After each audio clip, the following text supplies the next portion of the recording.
February is Black History Month, and we begin by introducing you to a woman who uncovers history that is hidden in plain sight. CBS 2's Andrea Klein-Thomas takes us on a tour with Stacy Toussaint, who says that her mission is more important than ever.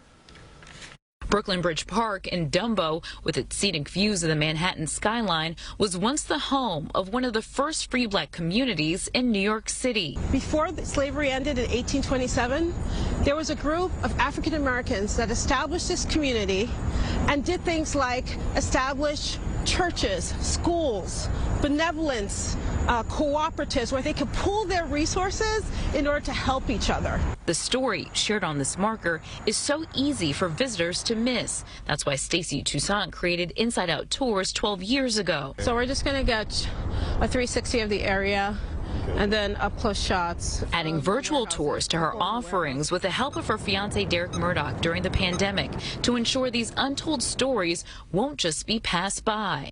Often when tourists come here, they go to the iconic places.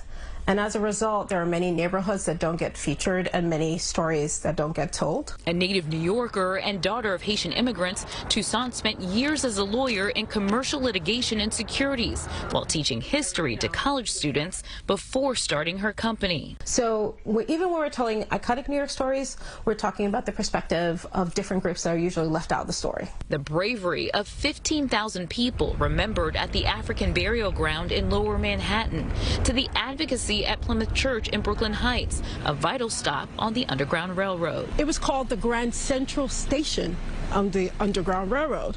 So if you walk by this church, what you'll see is there's a sculpture here of a man named Henry Ward Beecher. They would have these mock auctions where they would take different enslaved people, put them in front of the congregation, and raise money to set those people free. But tour guides don't just focus on the struggles, they also highlight the triumphs. That's why we have a tour called the Black Joy Tour, where we go around the city and say, yes, these things were happening, but these people were doing amazing things at a time when they shouldn't have been able to succeed. They succeeded. From demands for racial justice to the need to bridge deep political divides, Toussaint says only increase the sense of urgency for these stories to be told. And one of the problems we're going through right now in America is extreme polarization.